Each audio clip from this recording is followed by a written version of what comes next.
Vários mistérios ao redor do mundo permanecem sem explicação até os dias de hoje, e um desses casos envolve a morte inexplicável de 9 estudantes nas frias montanhas da Rússia. Estamos falando do incidente Dyatlov, que aconteceu em 1959 sob circunstâncias estranhas e perturbadoras. Como 9 estudantes experientes em ambientes como aquele acabaram morrendo de maneira tão assustadora? Até hoje, esse caso envolve inúmeras teorias que vão desde contatos alienígenas até ao pé grande. Não saia daí, vamos abordar todas as teorias e como tudo isso aconteceu, mas primeiro, curta o vídeo e se inscreva no canal para continuarmos trazendo conteúdos como esse. E agora, vamos ao vídeo.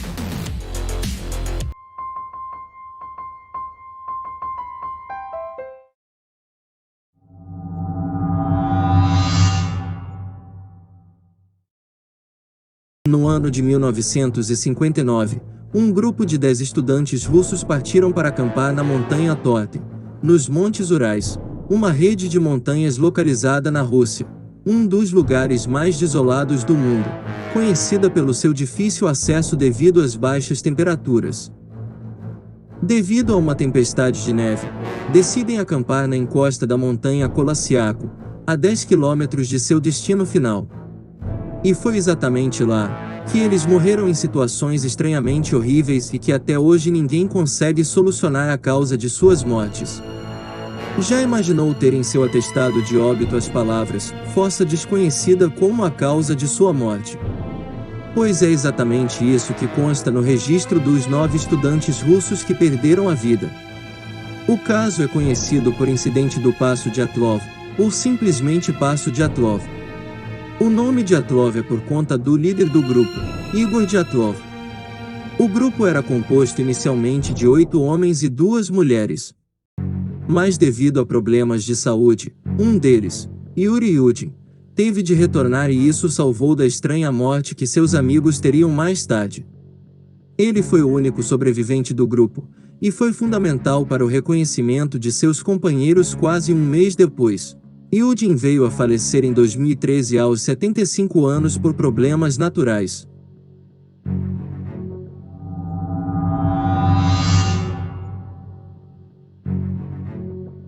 A expedição não era fácil, iria passar por lugares bem remotos e de difícil acesso. O grupo foi de trem até o povoado de Ivel, onde pegou carona em um caminhão até o vilarejo de Vizay. Esse local é conhecido por ser o último lugar habitado antes de se chegar à montanha. De lá, eles seguiriam a pé até a montanha Torten. Essa montanha é um desafio para muitos devido às dificuldades do lugar, mas não seria problema para o grupo, pois todos os integrantes tinham muita experiência em escalada.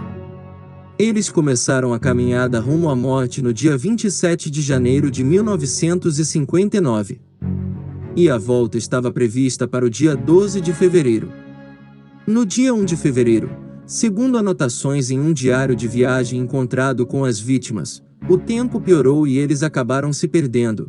Então, decidem acampar próximo ao local onde planejavam chegar, mais precisamente na encosta da montanha Kolassiako.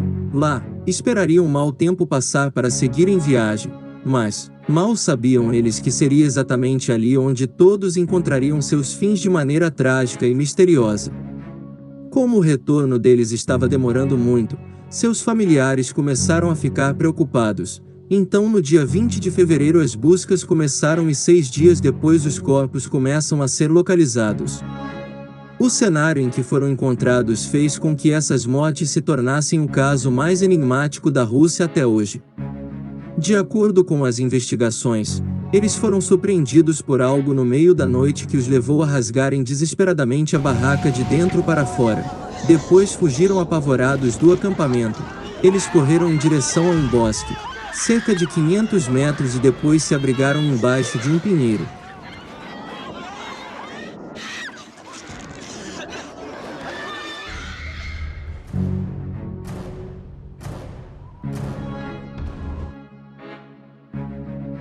O desespero foi tanto que alguns saíram sem botas ou agasalhos, somente com roupas íntimas, o que pode indicar que os jovens estavam dormindo quando alguma coisa ameaçadora começou a agir. A temperatura estimada naquela noite estaria entre 25 e 30 graus negativos, um frio que rapidamente os matariam. O mais estranho disso tudo é que, por se tratar de pessoas experientes, jamais teriam saído nessas condições sem estarem devidamente protegidos contra o frio. Também foi encontrado restos de uma pequena fogueira. Isso indica que eles estavam tentando se aquecer. Diversos galhos de um pinheiro estavam quebrados e muitos pedaços de carnes das mãos deles estavam grudados na árvore. Certamente tentaram subir no pinheiro para fugir e se proteger de algo. 2 dos jovens não resistiram e morreram congelados juntos à pequena fogueira, então o grupo se dividiu. 3 tentaram retornar ao acampamento, inclusive Igor Dyatlov, o líder do grupo. Mas morreram congelados no meio do caminho. O mais curioso é que os corpos não tinham ferimentos externos ou marcas de luta, exceto por uma pequena fissura no crânio de um deles, o que descarta o ataque de algum animal selvagem ou algo do tipo. O laudo oficial para eles foi hipotermia. Com o degelo da neve, foi possível localizar os últimos 4 corpos, 2 meses depois, soterrados a 4 metros embaixo da neve, em um barranco, próximo ao pinheiro de onde estavam. E com isso, mais novos mistérios pro caso, pois eles apresentavam grandes ferimentos no crânio e nas costelas. Segundo peritos, aquilo não poderia ter sido feito por força humana, pois o impacto que seus corpos sofreram eram condizentes com uma força causada por um acidente de carro, ou seja, alguma coisa com uma força descomunal teria causado aquilo. Ao menos 4 dos esquiadores tiveram ferimentos fatais. Um deles estava com o crânio fraturado, costelas quebradas e lesões no tórax. Outro sem a língua e o último sem os olhos. Para deixar as coisas ainda mais complicadas, foi encontrado um alto índice de radiação em 2 peças de roupas das vítimas.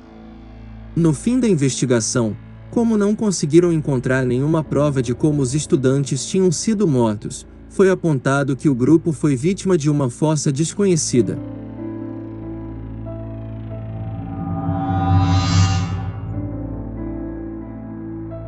Depois de armar acampamento, algumas coisas estranhas começaram a acontecer, e tais acontecimentos são um mistério até hoje. Se o primeiro mistério gira em torno do motivo que fez o grupo sair da barraca às pressas no meio da noite, somente com roupas de dormir, indicando que foram surpreendidos por algo ou alguma coisa.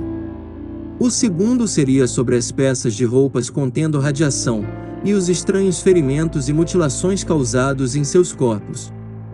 Outra coisa estranha gira em torno de algumas fotos tiradas pelo grupo. Pois em uma vemos uma figura negra, meio distorcida atrás de uma árvore. Alguns apontam aquilo como um suposto pé grande. Em outra fotografia, vemos estranhas luzes no céu, o que muitos alegam se tratar de OVNIs. Durante os funerais, vários membros das famílias alegaram que a pele dos mortos estava com uma cor laranja estranha, e seus cabelos haviam ficado cinza. Os documentos relativos ao caso foram arquivados, sendo divulgados ao público somente na década de 1990, com diversas partes faltando. Após 3 meses investigando e sem nenhuma conclusão sobre as mortes dos jovens, as autoridades russas encerram o caso e concluem que eles foram mortos por forças desconhecidas. Eles disseram: "Não sabemos o que de fato causou as mortes deles."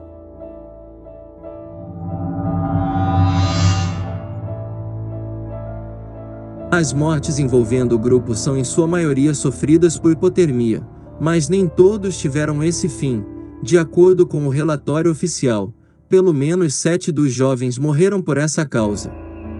São eles: Yuri Doroshenko, Yuri Krivonichenko, Igor Dyatlov, Zinaida Kolmogorova, Rustem Svobodin e Alexander Kolevatov.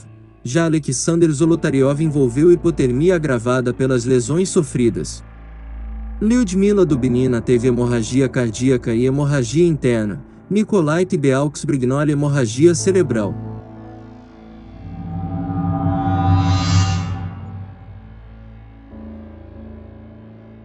Como o caso ficou sem explicação até hoje, surgiram mais de 70 teorias distintas, que envolvem desde contato com OVNIs, avalanche, testes de armas militares, a KGB e até o pé grande. Um ataque de alienígenas ainda é uma das principais teorias da conspiração para explicar esse caso. Algumas pessoas dizem que eles teriam tido contato com extraterrestres e poderiam ter sido vítimas de seus experimentos. Isso explicaria o fato de um dos corpos ter sido encontrado sem os olhos e o outro sem a língua. Duas peças de roupas estarem com radiação. A foto tirada por eles que mostra estranhas luzes no céu. Além de vários relatos de pessoas que afirmam terem visto, na mesma noite em que os jovens desapareceram, diversas esferas de cor laranja sobrevoando a zona onde se encontravam o grupo deles, no norte da Rússia. Relatos feitos inclusive por militares e meteorologistas. Isso poderia ser um indício de que alienígenas tivessem cometido o crime. Outra teoria diz respeito a um suposto pé grande, chamado localmente de Menk. Segundo algumas lendas, esse tipo de monstro gosta de comer línguas, e a de uma das mulheres do grupo estava faltando. Além disso, os corpos sofridos as fortes fraturas teriam sido causados por um possível confronto com essa criatura. Outra possível prova seria a foto de um ser que lembra muito o pé grande. Os Mansi dizem que a região é habitada por essa criatura de 2 a 3 metros de altura, muito forte, que costuma matar servos e arrancar suas línguas. Lembra muito um dos jovens, a Ludmila, que foi encontrada sem a língua. Eles acreditam que seu rugido fez os jovens estudantes se apavorarem e por isso eles fugiram da barraca e correram em direção à floresta. O Men os seguiu e eles foram todos mortos. Algumas pessoas acham que eles teriam sido vítimas de testes com alguma espécie de arma secreta do governo. Yuri Yudin, o único sobrevivente do grupo, disse que quando foi ao local para reconhecimento dos corpos de seus amigos viu um óculos militar e um obti, uma peça de roupa do exército soviético. Isso não pertencia a nenhum dos jovens, o que leva a crer que o governo esteve lá antes da equipe de busca. Já sabiam do ocorrido e provavelmente escondem alguma coisa. Encontraram 3 câmeras dentro da barraca, mas Yuri insistiu que eram 4. Também faltavam 2 diários. Anos depois foi divulgado que as luzes eram testes de mísseis balísticos, pois estavam perto de uma base militar e isso explicaria as luzes laranjas avistadas pelos jovens.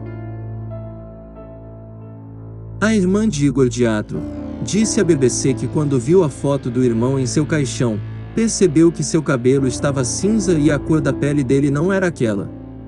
Ela disse: todos os pais acreditavam que essas mortes estranhas tinham algo a ver com os militares. Eles nos disseram que nunca saberíamos a verdade, e parássemos de fazer perguntas.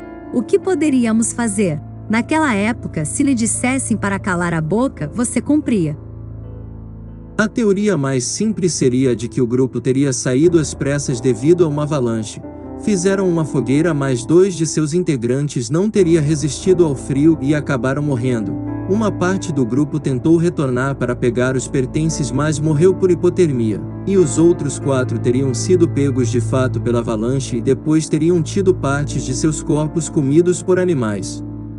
Mas essa teoria foi descartada por falta de provas, pois se tivesse ocorrido alguma avalanche, todo o acampamento teria sido levado pela neve, e não estaria mais no local de origem. O que comprova que não houve é a neve que cobria a barraca e os corpos, era mínima e normal para um lugar como aquele. O equipamento dos jovens estavam cravados, rodeando a barraca, do mesmo jeito que eles deixaram, como demonstra as últimas fotos tiradas pelos jovens e pelo grupo de resgate. Se houvesse uma avalanche, estariam totalmente soterrados e deslocados. As primeiras suspeitas foram que o povo indígena Mansi, uma tribo nativa daquela região, poderia ter matado os jovens, pois a tragédia aconteceu em seus territórios, e como estavam próximos de onde o grupo acampava, logo, se especulou que eles teriam sido atacados por essa tribo, pois, antes de chegarem ao local de destino, eles teriam passado por lá, e os Mansi tentaram impedi-los de continuar, alertaram sobre os perigos da montanha, mas eles não deram ouvido. E como os Mansi são excelentes caçadores, teriam assassinado todos eles por estarem em local sagrado. Mas, essa teoria foi descartada por não haver sinais de nenhum outro grupo atacando o acampamento dos jovens. Além do que, o povo mansi são pacíficos e nunca tiveram problemas com outros russos. No local, havia apenas pegadas dos adolescentes. Mesmo assim, vários indígenas foram presos e interrogados. Algumas testemunhas dizem que os suspeitos foram inclusive torturados. As autoridades também descartaram qualquer envolvimento de drogas ou álcool, já que nenhum vestígio disso foi encontrado.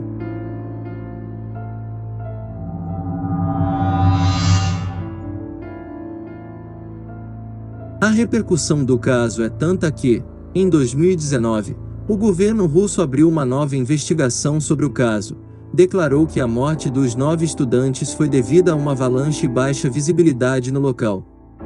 O inquérito concluiu as mortes dos estudantes a causas naturais, tendo como principal fator a avalanche, que forçou o grupo a sair de suas tendas para se abrigar sob uma cordilheira próxima. Segundo a investigação, a falta de visibilidade, que era de 16 metros, impediu o retorno do grupo, que ficaram expostos a uma temperatura extrema, o que os levou à hipotermia. As temperaturas naquela região das montanhas do Ural podem cair até menos 45 graus Celsius. O vice-chefe da Promotoria Regional dos Urais, Andrei Kuriako, disse: "Foi uma luta heroica. Não houve pânico e eles não tiveram chance de se salvar nessas circunstâncias." Mas, as autoridades não forneceram detalhes técnicos nem responderam às pontas soltas dessa história, como por exemplo, os olhos e a língua extraídos das vítimas, as peças de roupas estarem contaminadas por radiação e os fortes hematomas nos corpos. Como já mencionamos, uma avalanche teria deixado muito mais indícios no local, e não seria capaz de causar os ferimentos e mutilações nos corpos dos estudantes, muito menos contaminar as roupas com radiação.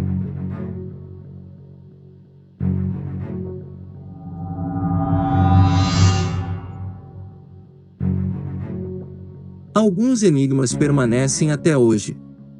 Por que o grupo abandonou a barraca, no meio da noite, apenas com as roupas íntimas, sendo que todos tinham experiências com nevascas escaladas? Por que as poucas roupas usadas pelos 4 últimos a serem localizados apresentavam fortes indícios de radiação? Por que as autoridades tentaram abafar o caso na época, tanto que algumas dessas informações só vieram a público nos anos 90? O governo sabe de algo que ainda não temos conhecimento. A foto de um ser desfocado na neve seria o pé grande. E a foto das luzes seria indícios de OVNIs no local. E estariam os ETs ou o pé grande por trás de estranhas mortes de esquiadores russos? Talvez nunca teremos tais respostas.